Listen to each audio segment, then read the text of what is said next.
베타를 막는 세 가지 방법. 추세 추종의 대응, 그리고 두 번째 거시 변수를 활용한 대응, 그리고 자산 배분. 이 세 가지가 있습니다. 근데 여기서 중요한 건 대응이라는 겁니다. 대응. 대응이 뭘까요? 무언가 사건이 터진 다음에 대응하는 거죠. 선제 조치로 하는 거는 대응이 아니죠. 그렇죠? 많은 사람들이요, 이 두 번째를 실수하고 있어요. 어떻게 하냐?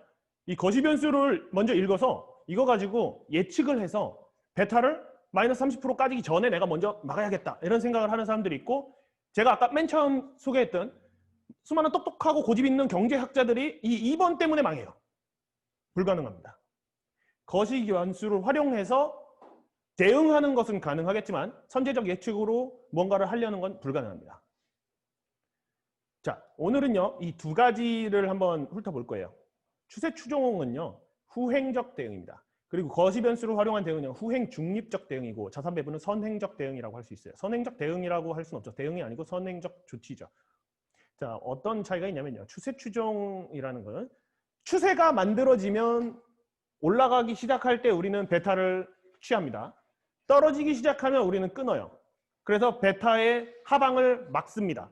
근데 그게 어떻게 되는 거냐면, 추세가 만들어진 다음에서야 우리는 이 정도에서 탈 수 있는 거고, 떨어지기 시작한 다음에서야 우리는 추세가 없어졌다 생각해서 후행적으로 대응할 수가 있게 되는 거예요. 두 번째 거시 변수를 활용한 대응은 뭐냐면, 페드가 금리를 올린다 내린다 이런 것도 변수고요. 아니면 OECD 선행지수 같이 계량할 수 있는 변수들도 있고요. 뭐 장단기 금리 차라던가 아니면 뭐 외국인의 수급이라던가 환율 동향이라던가 여러 가지 거시 변수들이 있습니다. 하지만 그런 변수들은 후행 중립적 대응입니다. 절대 선행적으로는 할 수 없어요. 왜 후행 중립적 대응이냐? 예를 들어서 외국인 수급으로 주식을 내가 어떻게 투자하는데 포커싱을 좀 해보겠다 한다면, 외국인 수급이 만들어짐과 동시에 시세가 변해요. 그러니까 후행적이기도 하지만 거의 동시에 일어나는 중립적인 거예요.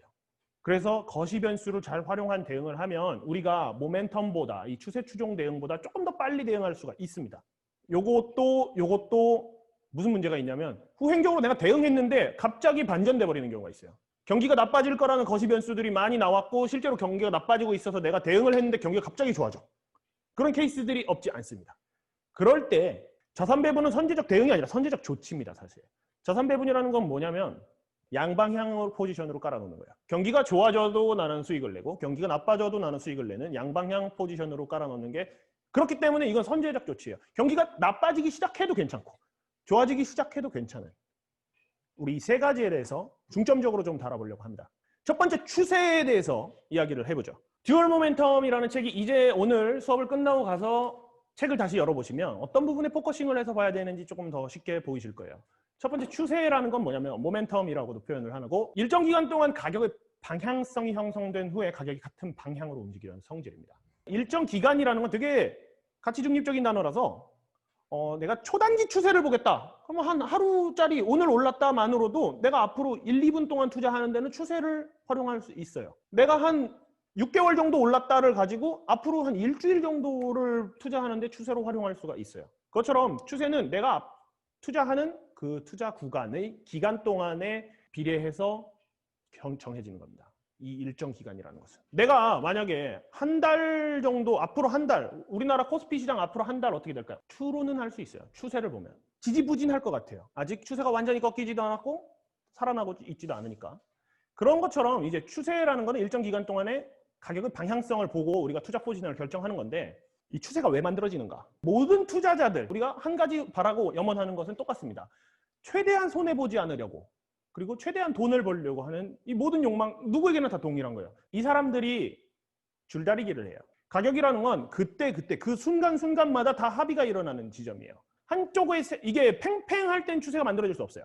이 추세라는 거는 한쪽의 힘이 강해져가지고 다른 쪽을 찍어 눌러버리면 어떻게 되냐? 모든 사람들이 다 삼성전자 좋다 그러고 삼성전자 가격이 막 쭉쭉 올라. 추격 매수를 할 수도 있죠.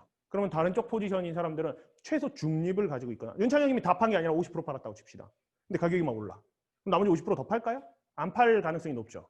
최소한 중립, 아니면 좀 더 괜히 팔았다, 사야겠다 라고 생각할 가능성이 높죠. 사실 추세가 만들어지는 거는요. 방금 우리가 그 가격이라는 것은 매수자와 매도자의 합의라고 했는데 그 합의가 어느 쪽으로 기울어서 만들어지기 시작하면 그때는 이제 군중 심리가 생겨나죠. 그래프는 그 남해 회사 사우스 시 컴퍼니라고 과학자 뉴턴이 살던 시절 뉴턴이 투자를 했어요, 실제로. 이 차트를 보면 이렇게 폭등했다 폭락하죠. 사실 추세가 만들어지는 이유가 뭐야? 라고 한다면 그 군중 심리입니다. 일단 탐욕이죠, 탐욕. 첫 번째는 탐욕이에요. 돈을 벌고 싶어서. 쟤들도 벌고 얘들도 벌고 요즘 주식시장에 많이 뛰어드는 사람들이 다 요거예요. 뉴턴이 이 회사를 샀는데 조금 이만큼 샀는데 막 쭉쭉 오르는 거예요. 그러니까 얘가 딱 인간다운 참 인간미 있는 사람이에요. 익절을 했어요. 얘가 익절을 했는데 미친 듯이 오르니까 배가 아프면서도 샀어요. 여기서는 투자였고요. 여기서는 그냥 적당하게 투자 수익 실현이었는데 여기서부터는 탐욕이었어요. 여기서 탐욕에 의해서 거액을 매수했어요. 여기서. 그런데 떨어지죠. 이쯤에서 팔았어요.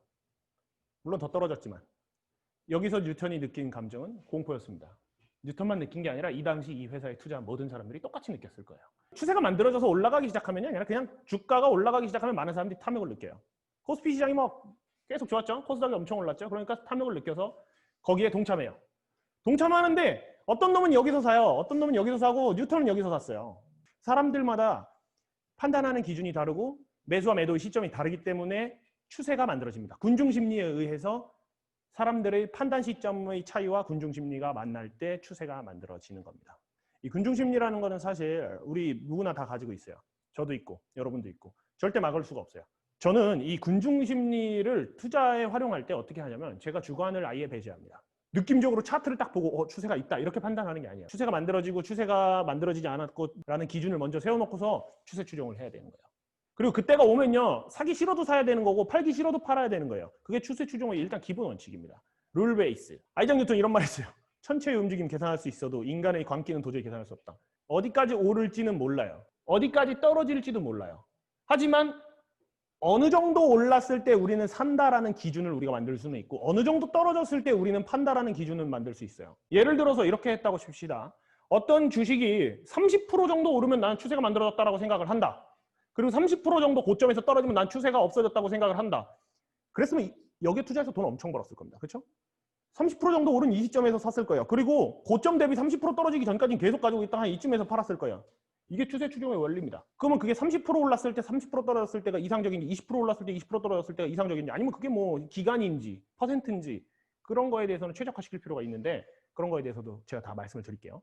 두 번째는 아까 말한 것처럼 군중심리에서도 사람들은 투자 판단을 내리는데 시차가 있어요. 어떤 사람은 지금 사고 어떤 사람은 한 달 뒤에 사고 어떤 사람은 조금 더 오른 다음에 사고 어떤 사람은 더 오른 다음에 배 아파하면서 사고 그것처럼 정보와 가격에도 시차가 있습니다. 예를 들어서 LG화학 차트입니다. 이거 LG화학이요. 이 시점에 9월 17일 날 배터리 사업부 분사를 결정을 했거든요. 이거는 기업 가치에 엄청난 영향을 미칠 수 있는 큰 빅 이벤트였어요. 그날 좀 떨어지긴 떨어졌어요. 근데 그날 다 떨어지지 않죠. 예를 들어서 그냥 객관적인 팩트라고 한번 가정을 해봅시다. 배터리 사업부 분사가 LG화학 주가를 30% 떨어뜨려야 되는 악재입니다. 예를 들어서 오늘 만약에 가치가 30% 떨어졌어도 오늘 절대 30%다 떨어지지 않아요. 이 정보와 가격의 시차 반영은 근데 사람마다 다 다릅니다. 빠른 사람은 빨리 팔고 느린 사람은 느리게 팔고 그래서 천천히 이렇게 흘러내리겠죠. 예를 들어 30%라면 우리는 방금 이 가치 판단을 하지 않아도 추세 추종자라면 천천히 흘러내릴 때 한 요쯤에서 손절할 수 있는 거예요. 고점 대비 몇 프로 빠졌다. LG화학이 이렇게 올랐다가요. 지금 이렇게 되고 있거든요. 근데 앞으로 이렇게 간다고 치면 이 정도에서 우리가 손절할 수 있는 거예요. 추세가 만들어지는 두 가지 원인에 대해서 설명을 드렸어요. 이런 이유로 추세가 만들어진다. 그럼 추세가 안 만들어질 때도 있습니다. 근데 추세가 안 만들어질 때는요. 정보와 가격의 반영 시차가 굉장히 빠른 종목. 오늘 악재가 한 10%짜리 악재가 떴는데 하한가를 맞아버려가지고 사실 추세가 만들어지기도 전에 먼저 가격과 같이 괴리가 그냥 이렇게 벌어져 버리는 경우 뭐 이런 케이스도 있고 아까 가격이란 매수자와 매도자의 합의라 그랬죠. 합의가 일어나지 않는 경우 얘는 살려고 그러고 얘는 팔려고 그러고 그냥 계속 지지부진하게 가는 경우 사실 이 케이스가 제일 많아요. 지난 코스피 지수가 계속 횡보했던 이유도 사실 제가 아까는 산업의 패러다임 변화 뭐 이런 얘기를 했지만 궁극적으로 말하면요. 매수자와 매도자의 가격 합의가 그냥 지지부진했던 거예요. 근데 주식시장에 통계적으로 70% 정도가 그런 구간이에요. 그러면 고작 그 30% 때문에 우리가 추세 추종을 해야 되냐? 예, 그렇습니다. 그 30%에서 사실상의 거의 대부분의 수익과 거의 대부분의 손실이 나옵니다. 코로나 때 망하는 거고요. 코로나 반등하고 올라올 때, 2008년에 망하는 거고 2009년 반등하고 올라올 때, 그때 수익과 손실이 거의 다 집중되어 있습니다. 세 번째, 추세가 만들어지는 이유는 저 같은 인간들 때문입니다. 저는 추세 추종 투자자예요. 추세 추종 투자자가 추세를 만드는 건 아니지만 추세를 더 강하게 만들어요. 그리고 더 강하게 떨어지게 만들고. 자, 요 시점에서 추세 추종 투자자들은요, 기준이 있을 거예요. 1년 대비 몇 프로 오른 종목을 매수한다. 추세를 봐서 여기 이쯤에 아마 비트코인 같은데 비트코인 추세 추종 투자자들은 이쯤에서 추세 있어 라고 생각해서 매수를 했습니다. 이게 그 기준이요. 모두가 다 같지 않아요. 추세 추종 투자자도 어떤 사람은 손실 범위 10%로 잡아놓고 어떤 사람은 2%로 잡아놓고 어떤 사람은 30%로 잡아놔요. 매도 시점이 다 달라요. 매수 시점도 다 다르고. 그렇기 때문에 추세를 강하게 만들어 놓고 강하게 내립니다. 그리고 앞으로 추세 추종 투자자는 더 늘어날 거예요. AI와 컴퓨터가 투자를 많이 대체하고 프로그램 매매가 만들어지면서 이 추세 추종이 더 극렬하게 일어날 거예요. 이 세 가지 이유 때문에 추세가 만들어집니다. 첫 번째 이유는 뭐였죠? 군중심리. 두 번째, 정보 가격의 시차. 세 번째, 추세 추종 투자자.